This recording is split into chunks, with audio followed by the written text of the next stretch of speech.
ఈరోజు ఈకేటీఎస్లో అష్టకవర్పులు ఏ గ్రహం ఏ రాశిలో ఉంటే ఎన్ని బిందువులో చెప్పాను కదా. అన్ని బిందువులు ఇచ్చేటువంటి ఫలితాలు చెబుతున్నారు. రవిని తీసుకోండి. 8 బిందువుల్లో రవి సింహరాశిలో, కన్యారాశిలో, మిథున రాశిలో మంచి స్థానంలో, వృశ్చికానికి 6 బిందువులే కదా. అలా ఉంటే రవి 8 బిందువుల్లో ఉంటే ధనుర్మేన రాశిలో ఉన్న రవి దీనికి అధికారము సంపద ఇచ్చును. 8 బిందువుల గ్రహాది ప్రాణదశ వచ్చినప్పుడు మాత్రమే. మహాదశలు, అంతర్దశలు, ప్రాణదశలు 3 రకాలుగా ఉంటాయి మనిషికి జాతక చక్రాలు. ఈ ప్రాణదశలే సంఘటనలను చేస్తాయి, డౌట్ లేదనమాట. ఇది చెప్పేటప్పుడు ఏం చేయాలంటే గోచార చక్రం ఎదురుగా పెట్టుకోవాలి, వ్యక్తిగత జాతక చక్రం పెట్టుకోవాలి. ఆ రోజు నడుస్తున్న గ్రహాలు మన దగ్గర ప్రశ్న జ్యోతిషానికి ఎవరినో వచ్చినప్పుడు ఆ రోజు నడుస్తున్న గ్రహాలను కూడా పరిగణలోకి తీసుకోవాలి, వాళ్ళ వాస్తవంలో ఉన్న గ్రహస్థితిని. అప్పుడు మీకు ఈ ఫలితాలు జరుగుతాయి అని చెప్పాలన్నమాట. రెండు, ఇదే రవి 7 బిందువుల్లో ఉంటే ఆరోగ్యాన్ని ఆనందాన్ని ఇస్తారట. అంటే సింహలగ్నాధిపతి రవి అంటే తన మిత్ర రాశులు లగ్నాలుగా ఉంటే రవి లగ్నంలో ఉంటాయని చెప్పాలి. అంటే చెప్పడం చేతనవ్వాలి. ఫస్ట్ 6 బిందువుల్లో సాంఘిక గౌరవం ఉంటుంది. వృశ్చికంలో రవి 6 బిందువులే, డౌట్ లేదు. 4 బిందువులు సమఫలితం, లాభ నష్టాలు 2 సమానం. 2-3 బిందువులు ఉంటే మాత్రం తీవ్ర వ్యతిరేకతలు.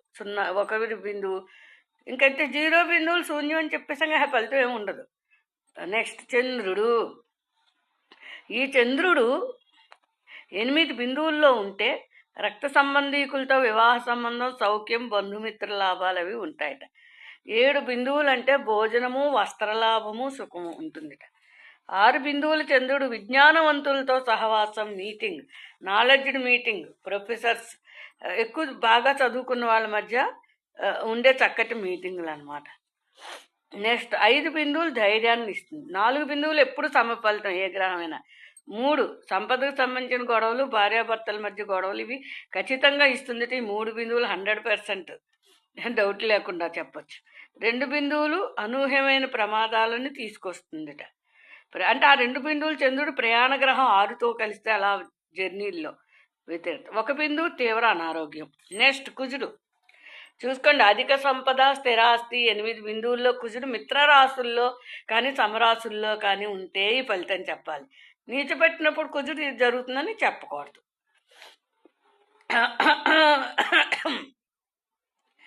7 బిందువులు ఆరోగ్యం, ఆనందం. 6 బిందువులు పెద్దవారితో అధికారుల్లో గౌరవ స్థానాన్ని ఇస్తుంది. 5 బిందువులు కుజుడు కీర్తిపై ప్రభావం చూపిస్తుంది. 4 బిందువులు సమఫలితం. 3 బిందువులు సోదరుల నుంచి ఖచ్చితంగా విడదీసేస్తుంది. అంతే. 2 బిందువులు పరాజయాలు, ఫెయిల్యూర్స్. ఇంకా 1 బిందువు అయితే కొంతమంది జైలు శిక్షలు, అనారోగ్యాలు పడుతున్నారు, జ్వరాలు అవిని. ఈ కుజుడిచ్చే ఆపరేషన్లు, జ్వరాలు, ఇలాంటి ప్రాబ్లమ్స్, అతివేడి, జ్వరం ఇలాంటివి ఉంటాయన్నమాట. నెక్స్ట్ గురువు గారు 8 బిందువుల్లో ఉంటే సంపద, సత్కీర్తి, సౌఖ్యము. 7 బిందువులు సంపద, విలాస జీవితం ఉండును.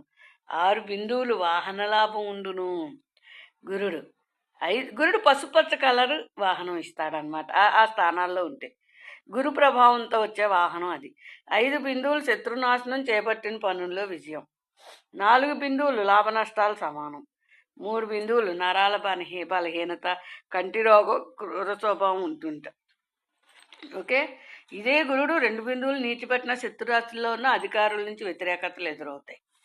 వృత్తిపరమైన బాధలు, నష్టాలు, మనస్తాపాలు ఉంటాయి. 1 బిందువు ఎప్పుడు చెప్పాంగా సంపద, నష్టం, సంబంధీకులు ఇలా ఉంటూ ఉంటాయి. గురువుడు మిత్ర స్వచ్ఛాత్రాల్లో ఉంటే విపరీతమైనటువంటి మంచి జరుగుతుంది.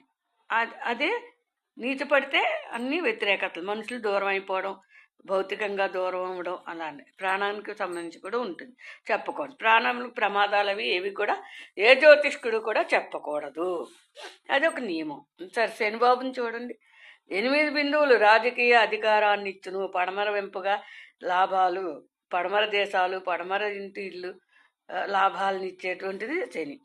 7 బిందువులు ధనలాభం, మంచి సేవకులు ఉంటారు. అదే శని మంచిగా లేకపోతే వ్యతిరేకతలు ఇచ్చేస్తుంది.